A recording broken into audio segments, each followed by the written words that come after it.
Welcome back, everyone. I have a finalized list of the Don Quixote Doflamingo deck profile for you guys. I know a lot of people have been asking. I've been running around to a lot of different locals to test this out, making sure it was still really good. I actually just got back from a big tournament today. We had about 18, 19 people. Went 3-1. And this is the finalized version. I came to this after playtesting the birdcage, etc., making all these changes, and we have actually dropped birdcage. We have gone basically full supernova. And the reason this deck now works is because red's really out of the format.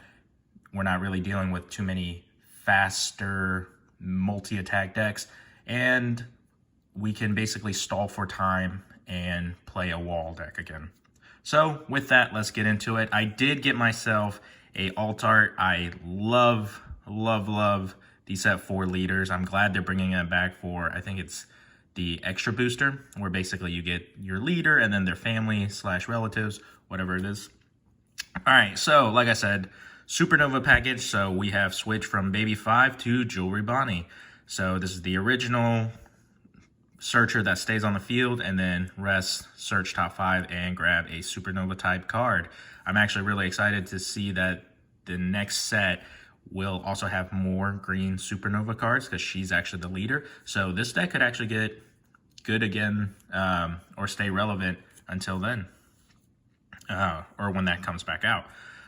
We have 2 sugars. This is no longer as necessary, so I like to play the 2 just in case they did play like a 4 cost, something that I want to rest and attack into, because all this deck is about now is still controlling the board. And the reason I am doing it differently now is because birdcage really is a gimmick that when your opponent doesn't know you have it, it has a really good win rate, because you're going to take like 2 or 3 cards from them. They don't know how to play around it, but once they get some practice in with it, they will literally just play around it, and it makes it really hard when you have very few big bodies to contend against their board. So with that, we have switched it up to a more control base that they can't ignore. So 2 sugars. Next, we have 3 Don Quixote Rocinante. Still just playing this because it's a small blocker, and then this does actually still come up if your rest a character would be KO. You may trash this instead. So like when you play your ACOS Kid, you can rest the kid, play a 3 or less, and you can play a Rocinante this way, ensuring that your ACOS Kid won't be popped by an effect until your opponent gets rid of this first and separately. They have to do it separately. All right, next we have, of course, the best blocker. We have 3 killers, or 4 killers. So the on block draw 1, this is a net 0, but like when your opponents want to break your board, they have to commit a lot of Dawn to pumping up their attack. I don't care how big it is. I mean, unless it's naturally a 12, where it costs more than 1 event, they're going to have to put a bunch of Dons. So right now we're looking at what? Borsalino, that's an 8K. They're going to have to commit 4 Dons just to force out one of my blockers. Or what else is there? Yamato, that's a 9. They're still going to put at least 3 Dons on to try to hit a good number on my kid. So, of course, really good killer protecting the kid. 4 Scratchman and Pooh for the 2K counter, although I did have a Nami matchup where this rest effect actually did come in handy. So since this, it was really funny because, you know, of course, Nami defends by leaving their Dawn open so they can play a bunch of events and counters. I threw this out and then attacked, resting a Dawn, and then used my 5 cost Trafalgar Law, attacked, rested another Dawn. So their events got, the number of events they could play got thrown off. So that was actually really funny. But normally, yes, just play it for the 2K. 3 Ezos. You think this is basically like a worse sugar, but like we really do need 2K counters. Yes, we have a lot of 4Ks, except you are really only going to activate 1 of those events per turn from just your leader standing up with the 2 Dawn. So you really do still need to play a lot of naturally 2Ks. And I do like this because I can still play it and then bounce this back to hand with the 5 cost Law, and then, you know, use it again or keep it in hand and play something else. I can actually I don't have to worry about throwing this one out. 2 Basil Hawkins, of course. I love hiding behind my Eustass Kid and then just clearing board. That's how you win against Yamato, especially, or not Yamato, Inno, especially, because I can hide behind the Eustass Kid, stack a bunch of Dawn on this, and then just swing away at their big bodies. And they have to break the Kid. So the thing is, they have to either commit a bunch of Dawn to break it, which then won't leave them any Dawn, or not enough Dawn to play one of their big bodies to recover.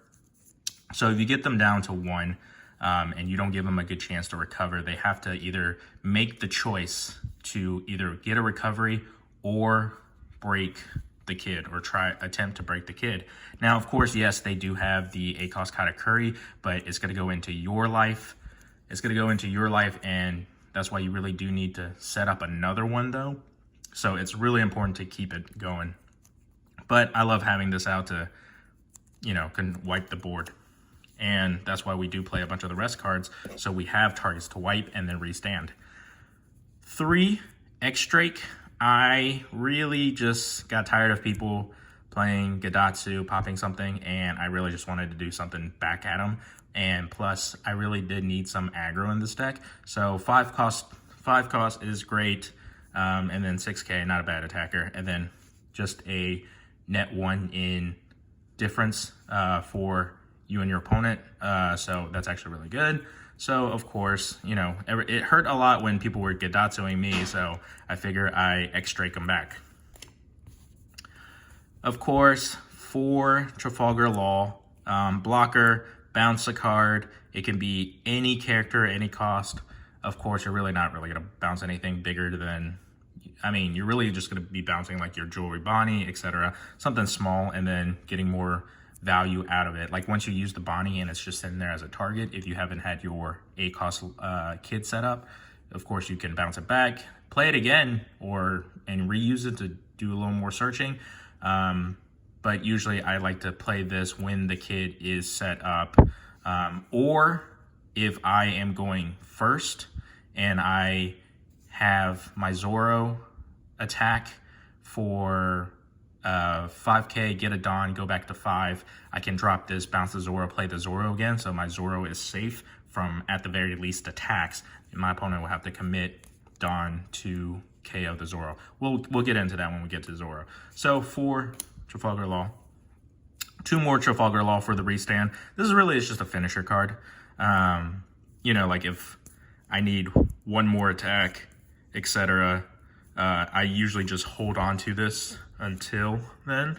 Unless my board is really, really crappy, I don't really drop this out. So if my board is like really crappy and it's just like one of these and I do need some attacking, I will attack and then drop this out to restand this, either to use this as an attacker again or use it as a blocker. And then you can still restand any of the other supernovas I've shown. Now, the crux of the deck for Eustass Kid. Now, I came to this deck profile because I was actually trying this out with Birdcage, and I was using this to basically stop the big attacks while Birdcage stopped the little attacks. But then, as I got more testing in, I was like, oh man, they really just, I don't even have to worry about the little 4, 5 costs and lower with this out, because none of them are really big enough to dent this. So I can just focus all my time on clearing the board of the big bodies and then still have this just chip away at my opponent. So I like to, once I get this out, I like to control board. Before then, really just try to get card advantage and search for this and build up some draws, build up some draw engines, basically to get ready for this to come out. Your ultimate goal is to have this to come out. I usually set up just 1 because it's really awkward to set up 2, because if I'm trying to like control my board, say I'm going against Enel and I usually swing, 11, 12 to get rid of something. I can't do that if I'm trying to drop out another Eustass Kid, because it cost 8 and then they both need a Dawn attached. So you can only really put 1 on here, drop another Kid, put another Dawn. It's not really the most defensive formation, to be honest. If you were doing that, that's like you going more aggro. If anything, if I did want the power and I want the more attacking, I would drop out the Basil Hawkins. But this is just, this is basically good from set 1. All right, so here we go with my personal, what I really like about this now. For Zorojuro, I really wish this was a supernova. I understand why they don't make, give too many typings. But this is why I like to go first. I go first, do nothing, pass, I drop a Zorojuro, and then, or I attack, drop the Zorojuro, pass, it comes back to my turn, I'm at 5 Dawn. I put 1 Dawn attached to Zoro, make him a 5, and my opponent usually attacks me once for, that turn because they have an attack. What are they going to do? Not attack with their leader? It's a free attack. Sometimes they don't. I mean, there are those really control-y decks that likes to buy time, so they don't like to give you the advantage. But honestly, if they want to do that, that's fine too, because we're also a stalling deck. So if they don't attack and I don't have to commit 8 cards, I mean, I'm going to get the Dawn naturally. So anyway, attack, and I basically get the Dawn back active. So I'm back at 5 with basically having 1 Dawn attached to this. So I'm back at 5. I can drop the 5-cost Law, bounce this back, play this again. So now it's active again, and then next turn, and then it's protected from your opponent's attacks.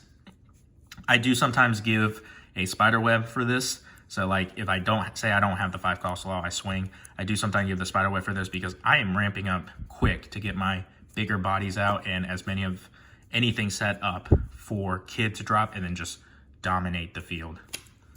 And then of course I do still love hiding behind my walls and playing Caulifla to attack Dawn -1, draw 2, trash 1. It is amazing, and she's a 2K. It's like one of the best cards. Next we have 3 Punk Gibson, 4K, rest, a cost 4 or less. Really playing this because it's, supernova, we can search it. This does matter a little bit more now that we're fully committed to controlling the board, rather than just, hey, my opponent is thinking about attacking or not, and then having it locked down with Birdcage. Well, the thing with A-Cost Kid is, unlike Birdcage, if your opponent knows, they can ignore it, right? They can ignore it to the sense that they won't play anything yet, or they'll play something just big enough, or they'll play around it and wait and just stall out, while they can't ignore an 8-cost Kid. So we can forcibly rest their stuff and just get more value out of it. More like we rest their stuff, even if it can't break the Kid, I'm still going to attack into it. So I'm just going to clear your board until you run out of resources. And it takes more and more resources for you to try to break the 8-cost Kid rather than for me to chip away at your board. And then, of course, lastly is my favorite event, Spiderweb. So 4K and then set character as active. Now, this deck does like going first, which is really good because everybody in the current meta does like going second. So when, if you lose the die roll, etc., you can still get, you'll still get your full advantage.